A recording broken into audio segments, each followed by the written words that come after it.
अस्सलाम वालेकुम, आप देख रहे हैं करासत। मेरा नाम मुबशर लुकमान है और इमरान खान कहते हैं कि 17 तारीख को वो अनाउंस करेंगे कि उन्होंने असम्बलियाँ कब तहलील करनी है। इसका मतलब है, अनाउंसमेंट का मतलब है 2 हफ्ते के बाद की डेट देंगे, 2 महीने बाद की डेट देंगे, या कहेंगे कि मैं मज़ीद मुशावरत कर रहा हूँ और फिर उसके बाद ऐलान करूँगा। क्योंकि असूलन तो ये ऐलान उनको पेशावर वाले वो पिंडी वाले जलसे के अंदर ही करना था, जब लॉन्ग मार्च का उनका वहाँ पे कल्मिनेटिंग जलसा हो रहा था। वो नहीं किया उन्होंने कहा मुशावरत करूँगा ऐलान के बाद। बहरहाल अब अगर वो ऐसा कर देते हैं तो इलेक्शन कमीशन क्या करेगा, इलेक्शंस कैसे करवाएगा, उस पर पैसे नहीं होंगे तो क्या होगा, कानूनी पेचीदगियाँ क्या पैदा हो सकती हैं, मुल्क में मज़ीद बहरान आ सकता है कि नहीं आ सकता। लेकिन आरिफ अलवी आजकल बहुत बिजी हैं। वो कभी विफाक में मुलाकातें कर रहे हैं, साग डार साहब से मिल चुके हैं, अयाज सादिक साहब से मिल चुके हैं, और फिर अभी अभी थोड़ी देर पहले, आधा घंटा पहले, वो ज़मान पाक से भी निकल कर वापस इस्लामाबाद गए, यानी इमरान खान को भी मिल रहे हैं। ये अंदर खाते क्या खिचड़ी पक रही है। लेकिन वफाकी हुकूमत के कुछ लोगों ने भागना शुरू कर दिया और उन्होंने अपने घर वालों को यहाँ से भगाना शुरू कर दिया। ये मैं आपको बड़ी खबर दे रहा हूँ। और इसके अलावा रेकोडेक के ऊपर मेंगल और दीगर अफराद के उन लोगों के तहफ़्फ़ुज़ात हुकूमत दूर कर सकी है या नहीं कर सकी है, इसके ऊपर भी बात करेंगे।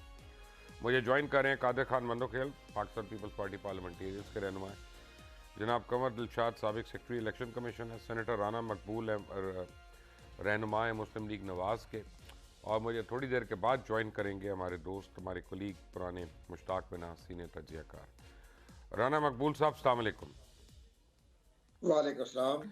राना मकबूल साहब, मैं कोशिश करता हूँ। अच्छा, राना मकबूल साहब अभी हमारे साथ नहीं है। कमर दिलशाद साहब, पहले ये बता दें कि अगर 17 तारीख को इमरान खान असम्बलियाँ तहलील करने का फैसला कर ही लेते हैं और हफ्ते 2 हफ्ते कहते हैं, तो फिर इलेक्शन कमीशन क्या करेगा ऐसी सूरत हाल में? अब सबसे पहली अहम बात यह है कि जैसे कि आज प्रेसिडेंट अलवी साहब ने भी इनको समझाने की कोशिश की है, और वो भी काफी देर तक उन्होंने इमरान खान के साथ मुलाकात भी की है, मुज़ाकरात भी की है और मशावरत भी की है।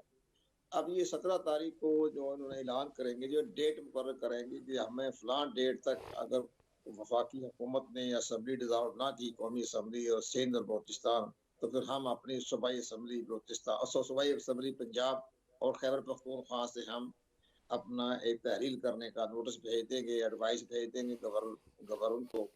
लेकिन ये नजर नहीं आ रहा, इसलिए कि सबसे बड़ी अहम बात जो है अंदरूनी तौर पर वो ये है कि अगर ये असम्बली तहलील हो जाती है तो इमरान खान को तो फायदा पहुंचेगा कि ठीक ज़ाहिर है, फिर नया इलेक्शन 90 दिन में कराना पड़ेगा इलेक्शन कमीशन पाकिस्तान को, आइन के आर्टिकल तो 24 और 112 के तहत। लेकिन परवेज लाई साहब कहाँ खड़े हैं? परवेज लाई की जो एक पार्टी है, वो सूबाई पार्टी पर उन्होंने कब्जा किया हुआ है, पाकिस्तान मुस्लिम लीग क्यू के नाम से, जो तो ज़ाहिर है, लेकिन उसके सरबराह तो चौधरी शुजा साहब हैं। लेकिन जो कि पार्लिमानी सिस्टम में एक ऐसा एक आइन में तरमीम आ गई थी 63(1) में, जिसमें पार्लिमानी लीडर को बड़ी अहमियत दे दी गई थी।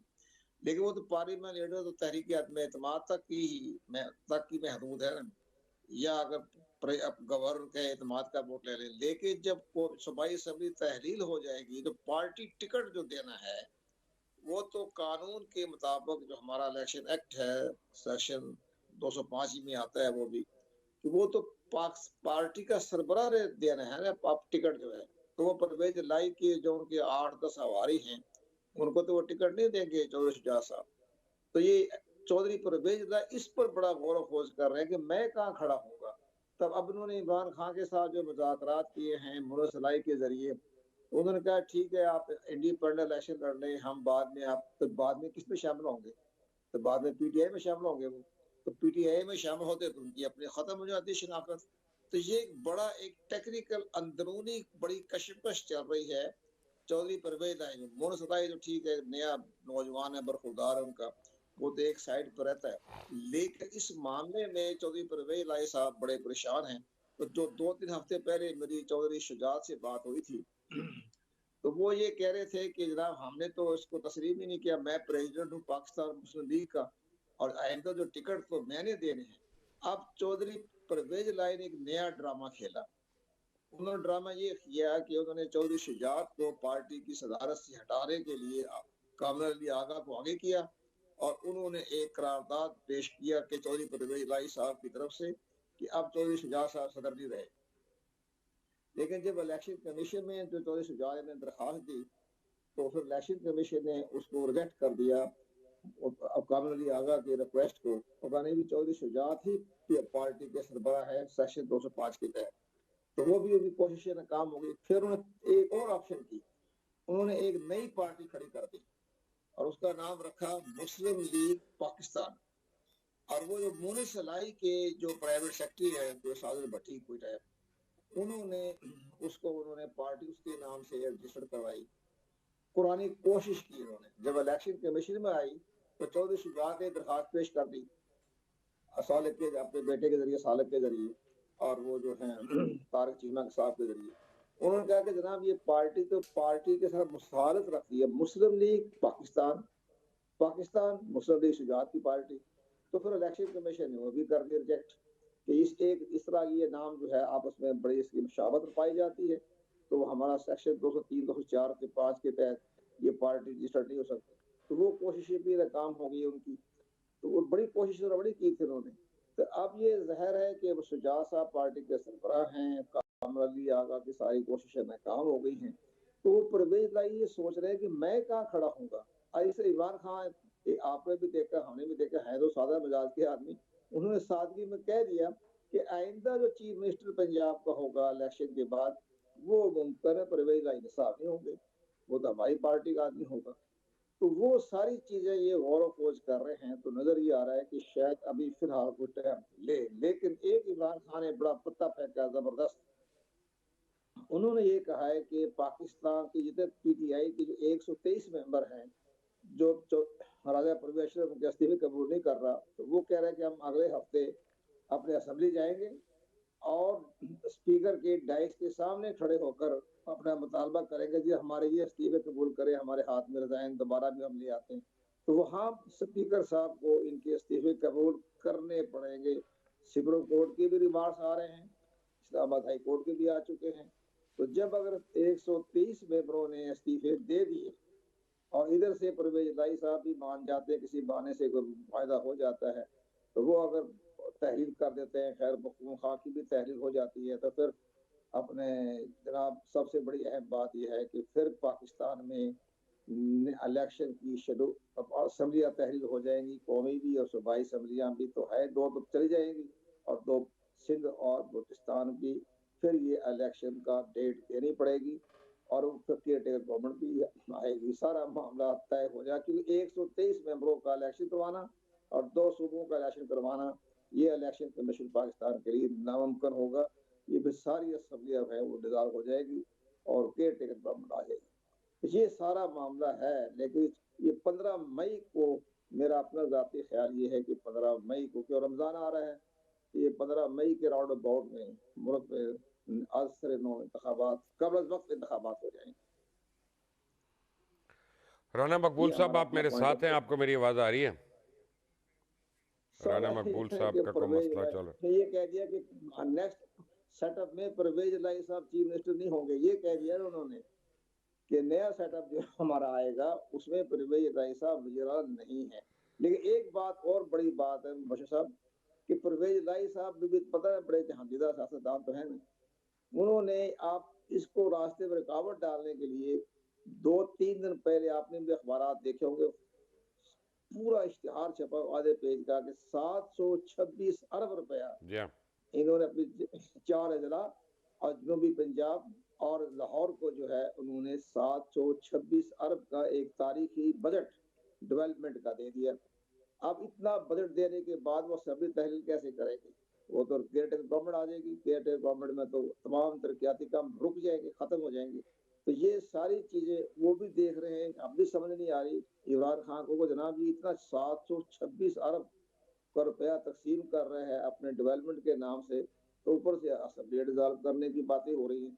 तो ये भी एक असेंबली भी शायद डिजॉल्व ना हो, सूबाई असेंबली। इसलिए बार बार कह रहा है परवेज लाई कि जनाब असेंबली ना तोड़े, मार्च से पहले देख ले, ताकि जो मैं डेवलपमेंट फंड में खर्च करूंगा उस पर बड़े अच्छे असरात पड़ेंगे हमारे आइंदा इलेक्शन पर। लेकिन यहाँ इमरान खान साहब को शायद पता है कि नहीं पता उनके दोस्तों को कि यहाँ परवेज लाई साहब बड़ी बड़ी चाल खेल रहे हैं।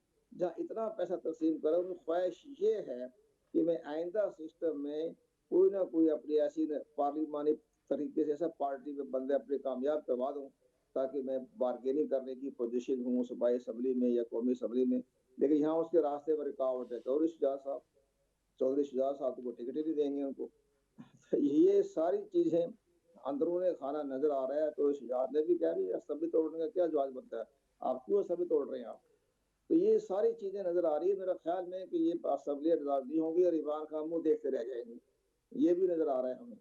वो क्योंकि तो इतनी देर में ये परवेज क्या इलाही होगा, को ये चार्ज नहीं आप मुझे करता। बताएं कि तोशाखाना केस है, फॉरेन फंडिंग केस है, टेरियन वाइट केस है, इनमें किसी एक हाँ, में नाअहली हो सकती है?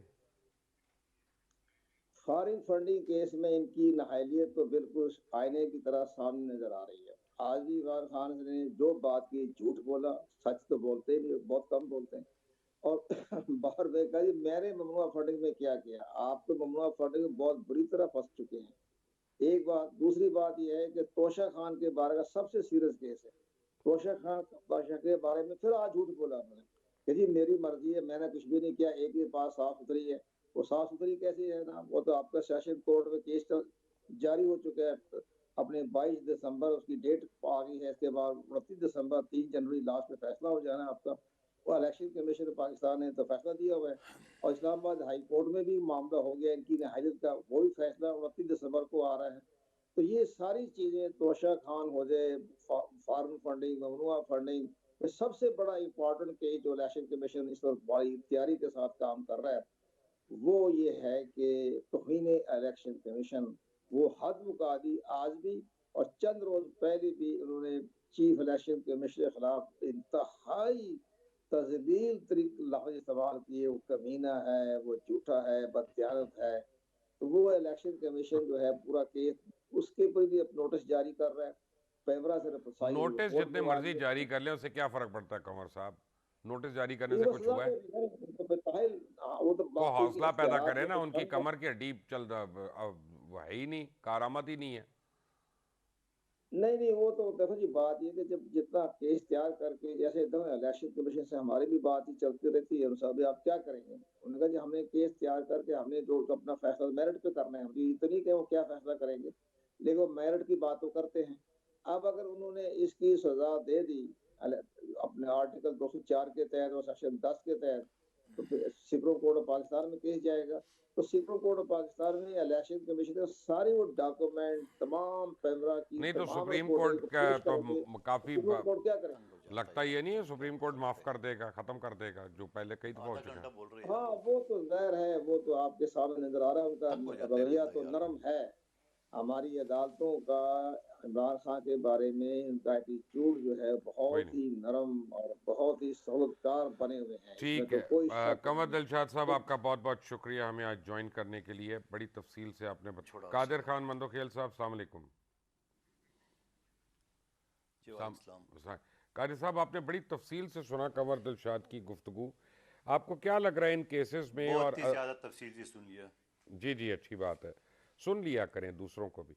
आपको क्या लगता है कि ये असेंबलियाँ तहलील होंगी, इलेक्शंस वक्त से पहले होंगे? मुबशर लुकमान साहब, ये सारी बातें जो आप इलेक्शन कमीशन की कल कानून दिलशाद साहब से करी, ये सारी अगर मगर की बातें हो रही थी। वो भाई एक शख्स को आप ज़माने से जानते हो, हम भी जानते हैं, वो यू टर्न का बानी है। आप अगर पे इतनी बड़ी तकरीर आपने करवा दी है कर्नल दिलशाद साहब से, को भाई ये शख्स किस चीज़ पे करेगा? ये चौधरी परवेज इलाही की बयानात आप नहीं देख रहे हो? ये परवेज इलाही का जो FIR कटाना था वो आपको नजर नहीं है? गुजरात में जलसा किए ये और मोनिस इलाही आपको नजर आया है? उसके बाद उसने बोला मार्च तक इलेक्शन नहीं हो सकते। उसके बाद अप्रैल में रमजान का महीना है, उसके बाद बजट है। तो भाई कौन से उसमें वो इलेक्शन वो कर रहे हैं? वो अभी बातचीत चल रही है और ये सारी चीज इनका अपना आरिफ अलवी। आप मुझे बता दो कि क्या आरिफ अलवी के जो बारे में इमरान अहमद खान नियाजी साहब ने कहा था कि हम खेलेंगे आर्मी चीफ के अपॉइंटमेंट में, क्या आरिफ अलवी ने खेलने दिए? वो वहां लाहौर जाने से पहले सुबह 6 बजे से दस्तखत करके और ये अश्योरेंस लिए है गवर्नमेंट से कि आप 7 बजे तक अनाउंस ना करें, मैं जरा लाहौर से क्या हूं। जब उसका अपना ही सदर वो उसके उस बात नहीं मान रहे थे, ये परवेज इलाही मानेगा इसकी बात? उसको तो अंधेरा ही अंधेरा नजर आ रहा है। और फिर ये भी आप बात सुन ले, आपकी चैनल समेत तमाम चैनल में जो पंजाब गवर्नमेंट किसकी है, पीटीआई की, वहां तो इश्तिहारात परवेज इलाही और उसके बेटे की आ रही है। इमरान नियाजी साहब को तो कोई तस्वीर, कोई नाम भी नहीं है कहीं। ये सारी चीजें क्या इस बात की इंडिकेशन नहीं है कि परवेज इलाही इसकी बात नहीं मानने वाला है? फिर उसके बाद आपका अगला सवाल, और जो बड़ी लंबी उसने बात मान ली कि कौमी असम्बली के सामने बैठ जाएंगे, फिर वो रिजाइन कर देंगे, फिर इलेक्शन करा। भाई क्या क्यों कराना पड़ेगा? कौमी असम्बली का इस इजलास जो ना वो प्रोवोक हो चुका है, खत्म हो चुका है, वो अब आएगा जनवरी में। नंबर एक बात। दूसरी बात ये, इलेक्शन कमीशन के पास पैसे टका नहीं है, वो 2 सूबों की और वफाक के इलेक्शन कैसे कराएंगे? नंबर एक बात। तीसरी बात, सुप्रीम कोर्ट ने बकायदा एक पहली डायरेक्शन दिया है कि आइंदा जो इलेक्शन होगा वो आप नई मर्दमशुमारी पे कराएंगे। मर्दमशुमारी अभी बड़ी मुश्किल से शुरू हुई है, उसके बाद ये फाइनल होगी, फिर हल्का बंदी बनेगा, फिर उसके एतराजात होंगे, फिर अपीलें होंगे, उसके लिए कम से कम आपको साल चाहिए, वो एक अलग इशू है। फिर उसके अलावा जो मुल्क की माशी बहरान है, जहां खाने को टक्का नहीं है, वहां इलेक्शन कमीशन को खरबों रुपए कौन देगा, कहां से आएगा, किस तरह आएगा? तो ये सारी बातें आप नजर में रख लें। ये मैंने इस वजह से कही है कि ये अगर मगर के, लेकिन इसके ये सारी जो परवेज इलाही साहब की मैंने बात आपके सामने रख दी, क्या वो असम्बली तोड़ेगा? आप मुझे बता दो, as a anchor, as a तजिया निगार, आप सीनियर माशाल्लाह जर्नलिस्ट है, आपको लग रहा है कि किसी तरीके से 1% भी लग रहा है नहीं। कि परवेज इलाही उखड़ेगे? उन्होंने अपने पूरे भाई से लड़ाई कर ली, खानदान को अलग कर लिया, तो इसलिए कि वो असेंबलियां तोड़े। नहीं नहीं, वो भाई से लड़ाई कर दिए, भाई से राजीनामा में कितने मिनट लग सकते हैं? क्या वो चौधरी शियाज साहब की बात तोड़ेंगे? वो जनरल बाजवा साहब के खिलाफ बयान देते थे, ये मैं आज की बात नहीं करूं, पिछले 2-3 महीने की बात करो। वो परवेज इलाही ने कहा उसे तो अच्छा आदमी कोई नहीं है, वो ये कहता था कि भाई इलेक्शन कराओ, वो कहते नहीं हो सकता है, मार्च भी हो सकता है। ये सारी चीजें इस बात की निशानी नहीं है कि हम अगर मगर पे बात करें इलेक्शन होगा। और फिर आखिरी बात, क्या क्या इलेक्शन कमीशन इस बात के पाबंद है कि वो एक दिन में कौमी असम्बली के 123 के और पुख्तनख्वा और पंजाब असम्बली के इलेक्शन कराएंगे? क्या बलूचिस्तान का इलेक्शन 3 मरहले में नहीं हुआ? क्या सिंध का इलेक्शन 2 मरहले में नहीं होने जा रहा है? 1 मरहला हो चुका है, अगला मरहला भी 15 जनवरी को है। तो आपने कैसे अज्यूम मान लिया है कन्वर दिलशाद साहब की बातें कि वो जाके पूरे एक दिन में कराएंगे? एक दिन में पाबंद क्या इलेक्शन कमीशन है? एक दिन के लिए पैसे वफाकी हुकूमत के पास है जो उनको देंगे? ये सारे सवालात मैंने आपके सामने रख लिए, इसका जवाब है 0/0। और फिर ये शख्स जो अभी सोच रहा है, जिसने 25 मई को ऐलान किया था कि मैं 6 दिन बाद इस्लामाबाद आऊंगा, आज तक वो 6 दिन पूरे नहीं हुए। फिर इस शख्स ने कहा कि मैं पंजाब असम्बली और पख्तूनख्वा असम्बली तोड़ूंगा 26 नवंबर को, वो आज तक उसकी बारी आई नहीं। अभी तो वो तारीख देगा, अभी तो वो ऐलान करने जाएगा। ये इसी तरह खेलता रहेगा। इसकी जारी बात है, एक सियासी पार्टी का सरबराह है, वो उसने अपने कारकुनों को सरगर्म रखना है, अपनी पार्टी को एक्टिव रखना है। ये इस तरह ये शार्ट तारीखें डाल रहे हैं। और अभी खुद वो कहते हैं कि कोई बात नहीं, हुकूमत हमारे साथ बैठ जाए। मगर आप मुझे बता दो, क्या हुकूमत इस शख्स के साथ बैठेगी जिसने कहा मुझे एडवांस पे पहले तारीख दो? दुनिया के कौन से फरीक है जो एडवांस शर्त पे मानते जाते हैं? आपका मेरा अगर खुदा न खासा किसी बात पे इख्तलाफ हो तो मैं ये शर्त नहीं रख सकता हूं कि राना मुबशर लुकमान साहब पहले मेरी ये शर्त मानेंगे फिर बैठूंगा। आप यही कहेंगे ना कि पहले तो बैठो, उसके बाद जो भी शरातें जो भी बातें वो सामने आ जाएंगे। तो दुनिया की किसी 2 फरीक 2 मालिक के बीच में एडवांस शराइत नहीं होते। और फिर एडवांस शराइत किसकी माने? उस शख्स की माने जो सारे कारतूस चला चुके हैं, सारे पत्ते खेल चुके हैं। अब उसके पास पले है क्या? अब उसके बाद करने को कुछ है क्या? अब इस सर्दी के मौसम में लोग निकलेंगे क्या? लोग माशी बदाली का शिकार है। पहले आपने IMF की डील को सबोताज किया है, फिर आपने सीपेक बंद करा दिए, फिर आपने दुनिया से ताल्लुकात खराब कर दिए, उसके बाद आपने तोशाखाना इलेक्शन कमीशन की फंडिंग का वो लूटमार मचा लिए। अब आप कहते हो लोग ओ ताजिर भी उठे, फलाम भी उठे। पहले आपने फौज को उकसाया, फिर आपने अदलिया के अंदर दरार पैदा करने की कोशिश की। अब पाकिस्तानी कम्युनिटी बिजनेसमैनों के बीच में आप कर रहे। इस शख्स की कोई अरबा कामयाब नहीं होगा, किसी तरीके से इसकी कोई शर्त नहीं मानी जाएगी।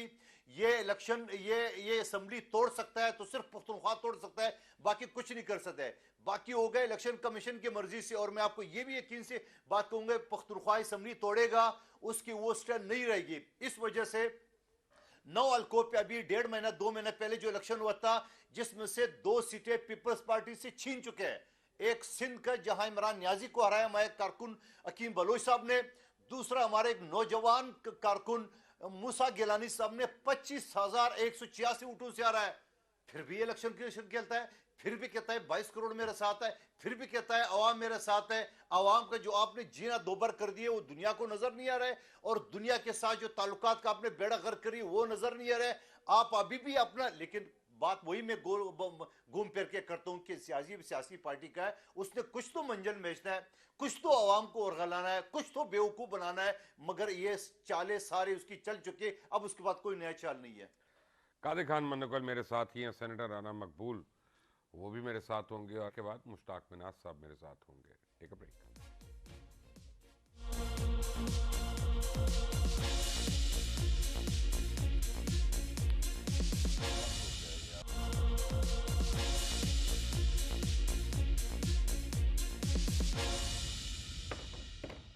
Welcome back from the break. और हमें ज्वाइन किया है जनाब मुश्ताक मिनाज ने, सीनियर तज्ज़ियाकार हैं, हमारे दोस्त हैं, और जनाब सेनेटर राना मकबूल साहब, कादिर खान मंदुखिल साहब हमारे साथ ही हैं। सेनेटर राना मकबूल, अस्सलाम वालेकुम।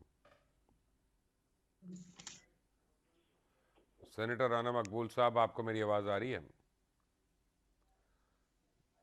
हेलो सर, मैं माफी चाहता हूँ जी। फॉल्ट आ गया, लेकिन अब जो वॉइस तो आपकी ठीक आ रही है। मैं तो चाह रहा था आपकी शक्ल देखूं, ताकि जब मैं आपसे सवाल करूं तो मुझे एग्जैक्टली पता चले आप क्या सोच रहे हैं, क्या देख रहे हैं, और लोगों को पता चले। चले, मुझे ये बताइएगा कि 15 अगस्त 2022 को इंडिया के हैदराबाद से एक चार्टर्ड प्लेन पाकिस्तान आता है, कराची आता है, और ख़ास तौर पे उसमें 12 अफराद एक ही घर के, एक ही फैमिली के, और तकरीबन 18 सूटकेस बड़े, बग़ैर किसी चेक के फौरी तौर पे निकल जाते हैं, दुबई चले जाते हैं। और बाद में सिविल एविएशन अथॉरिटी इसकी तस्दीक भी कर देता है कि हाँ ऐसा हुआ, और उसमें यानी किसी सामान की चेकिंग भी नहीं की गई। वो सामान साबिक वफाकी वज़ीर मिफ्ता इस्माइल का था, और वो फैमिली मिफ्ता इस्माइल की थी। पाकिस्तान मुस्लिम लीग नवाज के लोग धड़ाधड़ बैग्स भर के चार्टर्ड तैयारों पे ऐसे शहर से जहां एक दिन में 30 फ्लाइट्स दुबई और अबू धाबी जाती हैं, वहां से क्यों भाग रहे हैं, और इंडिया से प्लेन मंगवा के?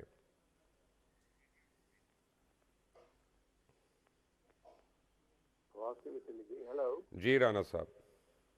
जी मुबश्शिर साहब, it's a matter of inquiry and investigation. Serious matter. शायद एक ऐसा है, तो once you know and all of us know a little about it, we will request the government कि इसको पूरी तरह प्रूव करें। आप गवर्नमेंट हैं, आप सेनेटर हैं उसी गवर्नमेंट जी, मैं वही आपकी कह रहा हूं, हुकूमत के वजीर मैं की खुद हम the parliamentarian, but I will request the government tomorrow कि ये ऐसी चीज हमारे नोटिस में आई है, और आप क्यों नहीं इसकी इन्वेस्टिगेशन? क्या आपके नोटिस में पहले ये बात नहीं थी? नहीं, मेरे नोटिस में इतनी डिटेल से तो नहीं थी जो आपने बात कही है। हमने वैसे ही सुनी थी बात, लेकिन इसका प्रूव होना बहुत ज्यादा जरूरी है। बात कर ऐसी भी रूमर्स उड़ जाती हैं, क्योंकि आप तो खुद एविएशन में जहाज भी उड़ाते हैं और जहाजों की नब्ज को भी समझते हैं, उनकी एरियल रूट्स को भी जानते हैं, इसलिए you have much more knowledge करें। देखिए, अगर वो जाते कमर्शियल फ्लाइट पे, एमिरेट्स पे, ताहत पे, PIA पे, कतर पे, टर्किश पे, जितनी आ रही हैं एयरलाइंस यहाँ पे कराची से, तो कोई इतराज़ की बात नहीं थी, या मुझे कोई तशवीश ना होती। लेकिन अगर वो एक चार्टर्ड प्लेन आता है और इंडिया से आता है, हैदराबाद से उड़ता है खाली प्लेन, कराची में रुकता है, और वहाँ से अच्छा, फिर जब उनके बैग्स को मना किया जाता है कस्टम्स को, और कस्टम्स जो है उनकी चेकिंग नहीं करते, तो फिर अपना क्या जवाब रह गया मेरे या किसी और के सोचने में कि मिफ्ता इस्माइल ने कोई सेंसिटिव डॉक्यूमेंट्स यहाँ से बाहर निकाली हैं? यार, इसकी अब तहकीक होनी चाहिए और पूरा नतीजे तक पहुंचना चाहिए। So inshallah, we support he will formally move and make a request to the government. They should look into it. I'll also request the Interior Minister straight away. और ये ड्यूटी है हमारे लोगों की किससे हम तह तक पहुंचे. ऐसे ही it should not be यानी कि brushed aside. इसको प्रॉपर्ली प्रोव करना चाहिए. क्या ये अजीब इत्तफाक नहीं है कि मिफ्ता इस्माइल जिस हुकूमत के वजीर खजाना थे उसी हुकूमत के ऊपर कारी ज़रबें लगा रहे हैं, कह ही जा रहे हैं कि पाकिस्तान बैंकरप्ट हो रहा है, डिफ़ॉल्ट हो रहा है. प्राइम मिनिस्टर और फाइनेंस मिनिस्टर उसके बरक्स कह रहे हैं, लेकिन वो बज़िद हैं. इसके पीछे कोई एजेंडा है, हिडन एजेंडा है? क्या कर रहे हैं आप लोग इस मुल्क के साथ? लगता है कि सिम्टम्स ठीक नहीं है, उनको ऐसी बातें नहीं करनी चाहिए और वो जरा थोड़ा ओवरस्टेप करते हैं जो कि एक पॉलिटिकल पार्टी के मेंबर को नहीं करना चाहिए. ये बात बिल्कुल दुरुस्त है. ये भी एक मिसकंडक्ट की बात है. He should be delivered A notice by the party और आके वो एक्सप्लेन करे कि ऐसी बातें वो क्यों कर रहे हैं मीडिया के ऊपर आके. अगर उनका कोई प्रॉब्लम है, he should call on the prime minister और एनीबॉडी एल्स जो रिस्पॉन्सिबल है. He should meet his own colleague the finance minister. उनके पास कोई तजवीज़ है या कोई नॉलेज है, we should discuss with them instead of coming on media and talking about one should not become a loose cannon. ये it's an irresponsible attitude. मुझे कोई हेसिटेशन नहीं है ये कहने में. अब मुझे कोई हेसिटेशन नहीं आपसे सवाल पूछने में कि क्या ये सच है कि मियां नवाज शरीफ और मियां शहबाज शरीफ के इतने आपस में इख्तलाफात हो गए हैं और मिफ्ता इस्माइल उन्हीं इख्तलाफात का शाखसाना है और वो नज़र आ रहा है कि मियां नवाज शरीफ की टीम को पाकिस्तान में फेल करना चाहते हैं, जिसमें सर फहरिस्त इसाक डार साहब हैं और वो चाहते हैं कि शहबाज शरीफ प्रवेल करें. नहीं, ये बात मेरा ख्याल दिस इज ओवर सस्पेंड और ओवर एस्टिमेशन. ऐसी बात नहीं है. शहबाज साहब जो हैं वो कैसे सोच सकता है कोई डिफाई एल्डर पगर. He never done it, he never do it. तो एक मुरब्बत के लिहाज से वो नहीं ज़्यादा बात करते होंगे, लेकिन बास को आती है लोग ऐसे जो गलत फहमी में भी आ जाते हैं. मिफ्ता ने जो पहले भी किया उस वक्त भी जब ये प्रेस कॉन्फ्रेंस करते थे और प्रेस कॉन्फ्रेंस में हंसते थे, लोगों के जख्म जो है वो उनको ताज़ा करते थे, तकलीफ में थे लोग, ये हंस के अपने कमेंट करते थे. तो उस वक्त भी हमें इनका एबनॉर्मल एक्सेंट्रिक बिहेवियर जो है वो मुनासिब नहीं लगता था. जब हम आपस में बैठते थे तब कहते थे कि इसको कोई बल्कि एक ने तो कह दिया कि इसको तो सजा मिलनी चाहिए कि ये इस तरह का. तो बात ये दुरुस्त है आपकी. इसका नोटिस लेना बड़ा जरूरी है. इसको अच्छी तरह से इन्वेस्टिगेट करना बड़ा जरूरी है कि ऐसे वो क्या कर रहे हैं, उनके लिए क्या प्रॉब्लम है कि वो आके मीडिया के ऊपर ऐसी बातें करें जिससे सारे सिस्टम को जेपरडाइज करें और अपने पार्टी की मिशन को नुकसान पहुंचाएं. ये बात आपकी बिल्कुल दुरुस्त है. मुश्ताक मिनाज साहब आपका भी सॉरी राना साहब आप कुछ कह रहे थे? जी मैं ये कह रहा हूँ ये जो परसेप्शन है ना, मैं अगर है तो मैं तो समझता हूँ जो है नहीं बहुत ज्यादा गहरी नजर रखने वाले बात कर लेते हैं ऐसी. लेकिन जहाँ तक इख्तिलाफ पे राय का ताल्लुक है वो तो हो सकती है. आप डिफरेंस ऑफ ओपिनियन हो सकता है, लेकिन ये नहीं हो सकता कि शहबाज साहब को ऐसी बात करें जो मियां साहब की फाइनल जो रूलिंग है उसके खिलाफ हो. ये नहीं है. मुश्ताक मिनाज साहब आपका भी जी राना साहब आपको याद कुछ लोग रखना चाहते थे हमारे ही पार्टी के उसमें, लेकिन मिफ्ता साहब कंटिन्यू नहीं कर सके because it decision of the कायद. उन्होंने डिसाइड किया. ठीक है और आगे चलते हैं कर दिया गया क्योंकि मुश्ताक मिनाज साहब जो है इनका भी ताल्लुक पाकिस्तान मुस्लिम लीग नवाज से ही है. जी बिल्कुल. मुश्ताक साहब 14 बैग्स अगर कस्टम क्लियरेंस के बगैर राजा तनवीर इलियास के होते तो आप लोग कितना उछल उछल के हमें बता रहे होते. अब आपके वफाकी वजीर के ये थे और उनकी फैमिली अगर इंडिया से जहाज़ आए और उस पर चार्टर होके दुबई चली जाए तो क्या राय होगी आपकी? मुबशर भाई बात इंडिया या किसी और मुल्क की नहीं है. जैसे ये आपने कहा है, मैंने तो मेरे इल्म में चूंकि ऐसी खबर नहीं है, जैसे राना साहब ने कहा कि ये मैटर ऑफ इंक्वायरी है और अगर कोई ऐसा कोई प्रोसीजरल कोई अगर कहीं से कोई कमी हुई है किसी जगह से कोई लूप होल्स हैं क्या हमारे इदारे ऐसे यानी इतने इनकम्पिटेंट हो गए हैं कि कोई भी हो, मिफ्ता साहब ना हो, मुश्ताक मिनाज हो, राना मकबूल 15 साहब हो, अगस्त कोई भी 2022 हो। की बात कर रहा हूँ। 15 अगस्त जी 2022 बिल्कुल हैदराबाद यही दक्कन से माजी चार्टर प्लेस बिल्कुल आया होगी। मैं कराची एयरपोर्ट पे। ये आपकी हुकूमत के दौरान ये वाक़या हुआ। जी मैं इसीलिए कह रहा हूँ ना कि ये आपकी एक्सक्लूसिव स्टोरी हो सकती है, लेकिन ये कोई पब्लिक में अभी हमारी नज़र से ऐसी कोई बात गुजरी नहीं है।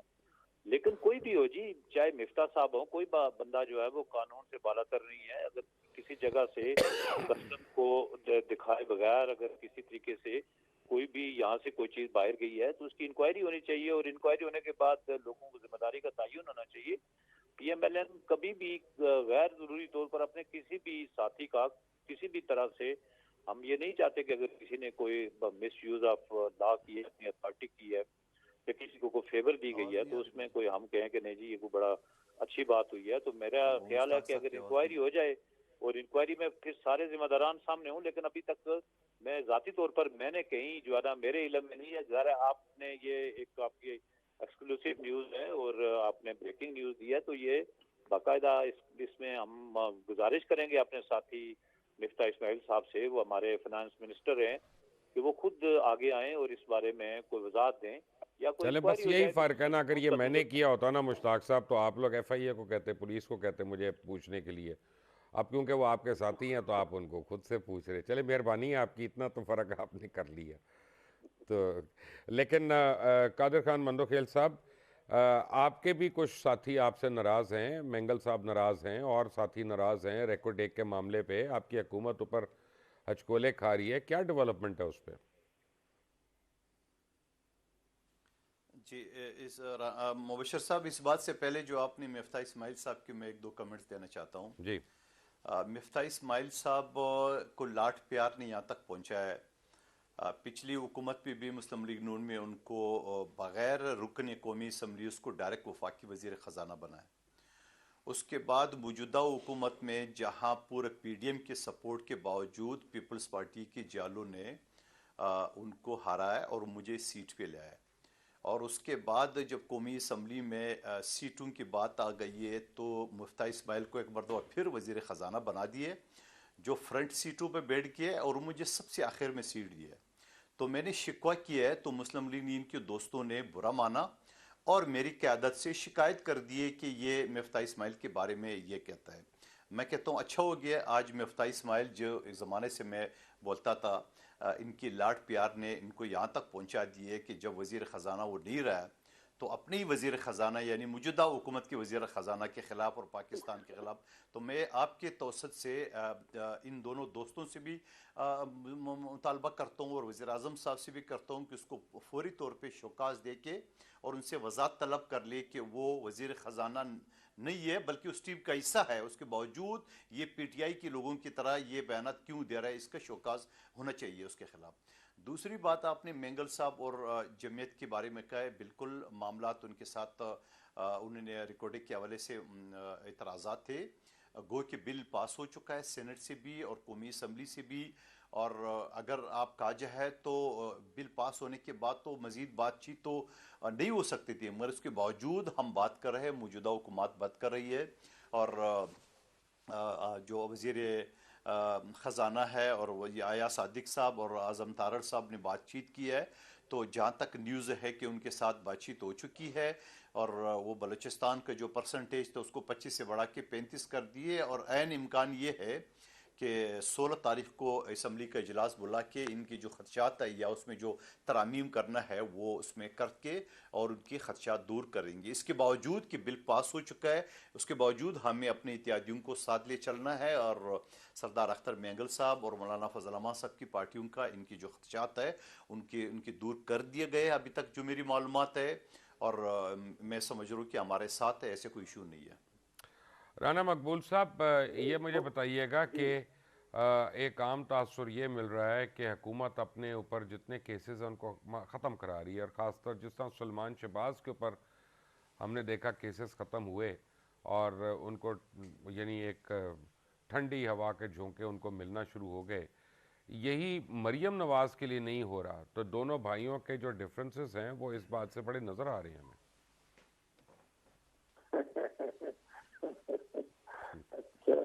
Beauty lies in the eyes of the beholder. देख लें आप। देखने वाले ऐसा कह रहे हैं, लेकिन ऐसी बात नहीं है। नहीं है। मैं अगर मुझे इजाजत दें तो मैं अमेंडमेंट की बात कर दूं जो तय हुआ है अभी ताज़ा, क्योंकि आजम साहब मेरे दोस्त भी हैं, लॉ मिनिस्टर भी हैं, टेक्निकल आदमी हैं, तो छोटी छोटी 2-3 अमेंडमेंट्स जो हैं वो मूव करेंगे। जो कोई मेंबर भी कर सकता है, मंदोखिल साहब तो बड़े एक्सपर्ट हैं पार्लियामेंट्री प्रैक्टिस के, उस पर चेंज हो जाएगी, उनका सेटल हो गया, तय हो गया ये इशू उनसे, मैंगल साहब से भी और बाकी दोस्तों के साथ। अब इशू कोई नहीं है, वो सेटल हो गया और जो भी थोड़ा बहुत था डिफरेंस ऑफ ओपिनियन वो रिजॉल्व हो गया। ये जो आपने बात कही है कि जी वो ये फर्क है ट्रीटमेंट के, ऐसी बात नहीं है। सभी ने अपना अपना हिस्सा जो है डाला है, सभी के साथ जाती हुई है। अब अगर वो आ गए हैं तो जिन लोगों को इतराज है पर हाल, वो समझते हैं कि जाएं वो जाके पार्टी बने, एक मेक ए पिटीशन, कोई कोवरेंटो की रेट कर दे, राजनीति उनको बड़ी राहत दी जा रही है। जब वो जाते हैं केसेस में पेश होते हैं सलमान शहबाज, तो जाएं, ये कोई चीफ जस्टिस कर रहे हैं, उनके सामने सारा कुछ पेश हो रहा है, तो बहुत सारे लोग देकर approach the court of law about this. इसमें रैट वाली तो कोई बात नहीं है किसी तरह। नहीं, आज मुझे आप वजीर आजम बना दें, सारे गवाहों को मैं आराम से बैठा लूंगा, मेरे सारे केसेस खत्म हो जाएंगे। ये क्या बात आपने की है? जब हुकूमत आपकी होती, कोर्ट ने तो वही फैसला करना है ना जो उसके सामने एविडेंस आएगा। ये को कोर्ट को मजबूर नहीं कर सकता। अगर सर्कमस्टेंशियल एविडेंस हो, डॉक्यूमेंट्री एविडेंस हो, तो court can decide the case on their own. ये कुछ जुबानी गवाह के साथ ही काम चल रहा है। ये तो लॉ को हम सही समझते नहीं है, उसको इंटरप्रेट सही नहीं कर रहे। ये कोई क्रिमिनल लॉ नहीं है, ये दूसरे लॉ है, व्हाइट कॉलर क्राइम है। इसमें डॉक्यूमेंट्स बहुत ज्यादा इंपॉर्टेंट होते हैं। अगर कोई ऐसी चीज है, अब अगर हम ये कहें कि उनके साथ तो इसका मतलब है नेशनल क्राइम एजेंसी ने भी राहत दी है शहबाज साहब को बहुत ज्यादा। नहीं, मैंने शहबाज साहब का जिक्र नहीं किया, मैंने शहबाज साहब का जिक्र नहीं किया। मैंने नहीं, मेरी आज सुन लेना, शहबाज साहब भी थे और ये सलमान शहबाज भी थे जब मनी लॉन्ड्रिंग की इन्वेस्टिगेशन की है उन्होंने, एनसीए ने, थे ना उसमें, तो इसलिए ये बात नहीं है। ये तो आपको फॉरेन। हाँ, लेकिन थोड़ा सा फर्क है राना साहब, थोड़ा सा फर्क है। चलो अब नहीं, एक मिनट, तो आप सुन लें। अब आपने बात की, अब आप सुन लें। सलमान शहबाज पे जो मनी लॉन्ड्रिंग का इल्ज़ाम है वो पाकिस्तान के अंदर लाने का है, पाकिस्तान से बाहर ले जाने का नहीं है। वो टीटीज के जरिए जो हुआ, there is a huge difference. इसके ऊपर एनसीए तहकीक कर नहीं सकती।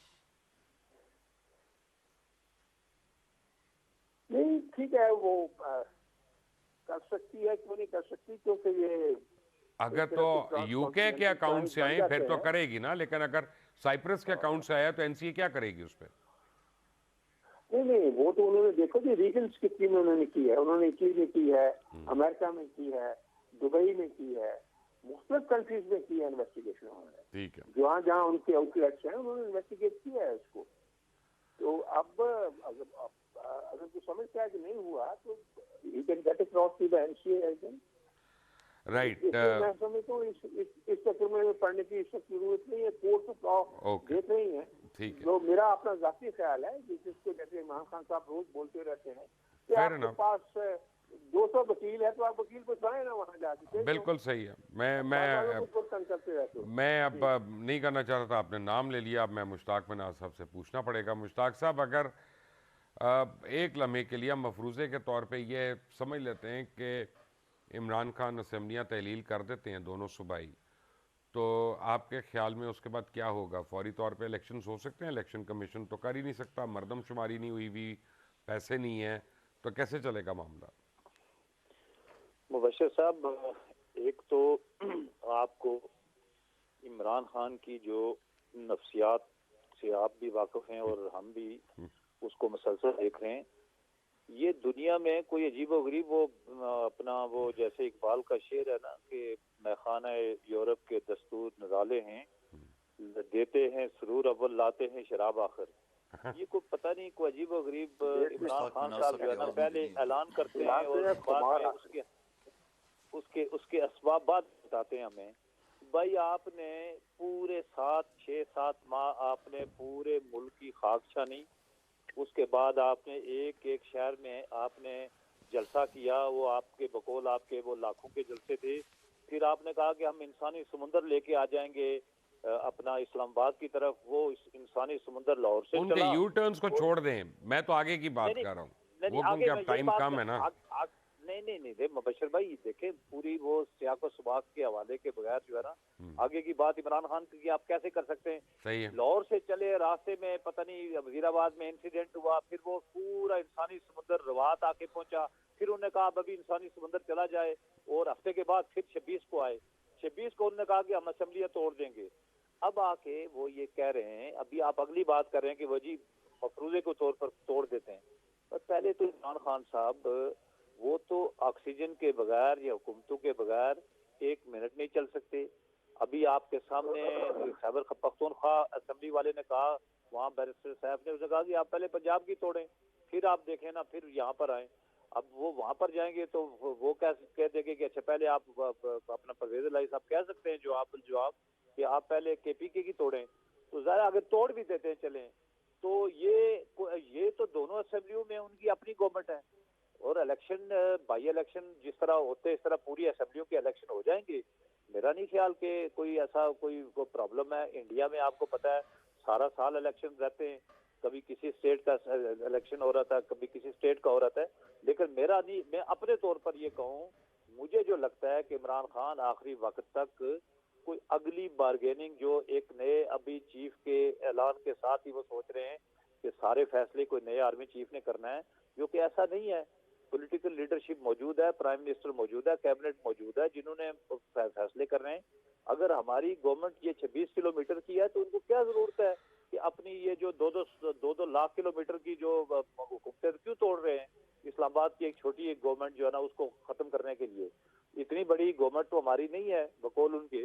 तो फिर उनको आए, अगर फिर भी वो तोड़ते हैं तो मैदान भी अदर है, घोड़ा भी अदर है। PMLN कब इलेक्शन से भागती है, या पीपल्स ठीक है, पार्टी ने कभी ठीक कहा है, कि हम आते हैं इलेक्शन से इसमें। भागेंगे, हम मुकाबला करेंगे। मंदो खेल साहब, प्रॉब्लम ये है कि अगर कुछ नहीं उनके पास, तो फिर आरिफ अलवी साहब से बार बार इतने लोग मीटिंग्स क्यों कर रहे हैं, चाहे वो इसहाक डार हों, चाहे वो सरदार अयाज सादिक हों, फिर वो ज़मान पार्क आते हैं। आरिफ अलवी सडनली कैसे इम्पोर्टेंट हो गई यहाँ पे? कोई इम्पोर्टेंट नहीं हुए ना। आरिफ अलवी साहब की बात वो सुनेगा, लेकिन सिर्फ बात ये आपको पता है, जो भी हुकूमतें होती है वो अपोजिशन को एंगेज रखती है। तो ठीक है, डिस्कशन चल रहा है, गुफ्तन नशिस्तन गुफ्तन बर्खास्तन हो जाएगा। ना हमने इसकी एडवांस शर्तें मानी है, ना अगला उसकी बात बनेगा। इसी तरह चलता रहेगा, लोग इनके एंगेज होते रहेंगे, कारकुन इनके सरगर्म रहेंगे, बस इसी तरह चलता रहेगा। 2023 के इलेक्शन तक होगा कुछ नहीं रिजल्ट, मैं आपको अभी से बता दूँ। इस वजह से न तो उसकी कोई शर्त हमने माननी है एडवांस, ना ऐसे कोई काम हमने करना है, क्योंकि जो पते उसने खेलने थे वो सारे खेल चुके हैं। अब उसकी पले कुछ नहीं है। जो यलगार की धमकियां दे रहा था, जो पाकिस्तान को नापाक अजायम से दो चार करने की 3 टुकड़े के ख्वाब देख रहे थे, जो पाकिस्तान को श्रीलंका सूरत से दो चार करने के ख्वाब देख रहे थे, धमकियां दे रहे थे, IMF डील सबूताज करने की, इनके सारे जो मुल्क दुश्मनों की वजीर ख़जाना जो थे, चाहे वो शौकत तरीन था, झगड़ा या मोहसिन लगारा की, उनकी सारी जो करतूत है वो पाकिस्तानी अवाम के सामने आ चुके हैं। अब इनकी कोई बात नहीं मानी जाएंगी। और मैं फिर से कहता हूँ, ये ख्वाब देख रहे 2023 में, मुझे तो इलेक्शन 2024 में नजर आ रहा है। इस वजह से माशी जो बुरान है, आइन का आर्टिकल 232 बहुत ही क्लियर है इस हवाले से कि अगर नागुज़ीर हालात हो तो असम्बली का जो सेशन है, वो असम्बली के जो टेन्योर है वो 1 साल एक्सटेंड हो सकता है। ये अभी 23 की छोड़ो, ये 24 की खैर मनाए। और क्योंकि पाकिस्तान की इकोनॉमी जब तक स्टेबल नहीं होगा, जब तक इलेक्शन कमीशन को पैसे नहीं मिलेंगे, जब तक मरदमशुमारी नहीं होगा, जब तक ये सारी चीज़ें सेटल नहीं होंगे, पाकिस्तान की 75 साल के तारीख में शख्स ने 26,000 अरब डॉलर लिए है। आप मुझे बता दो कि वो पैसे कहाँ गए। वो पैसे में कोई एक मनसूबा PTI वाले बता सकते हैं उन्होंने को ब्लीड किया हो? एक भी पूरे पाकिस्तान में 9 साल इनकी जो आदमी घड़ियां चोरी करके खा गया उससे आप ये, बाकी क्या किया? जो आदमी घड़ियां चोरी करके खा गया, एस्ट्रेस चोरी करके खा गया, कफलिंग चोरी करके खा गया, आप उसे कह रहे हैं कि वो 26,000 डॉलर का आपको हिसाब दे? कमाल है। कादर खान मंदोखेल आपका, सेनेटर राना मकबूल आपका, कंवर दिलशाद, मुश्ताक मिनाज साहब, सबका बहुत बहुत शुक्र। आपको चलते चलते मैं रिमाइंड करा दूं, अभी 1 घंटे के बाद फ्रांस और मोरक्को का सेकंड सेमीफाइनल है वर्ल्ड कप फुटबॉल के लिए। हार जीत का मुझे पता नहीं है, पूरी तरह मैं टीम्स को जानता नहीं हूँ कि कौन जीतेगा कौन नहीं। फ्रांस की बड़ी तारीख है अच्छी टीम की, लेकिन आज दुआएं सारी जो हैं मोरक्को के साथ हैं कि मोरक्को कोई एक सरप्राइज़ चस्का दे दे तो पूरी उम्मत मुस्लिमा जो है वो खुशी से झूम उठे। आमीन। अंटिल द नेक्स्ट टाइम, अल्लाह हाफ़िज़।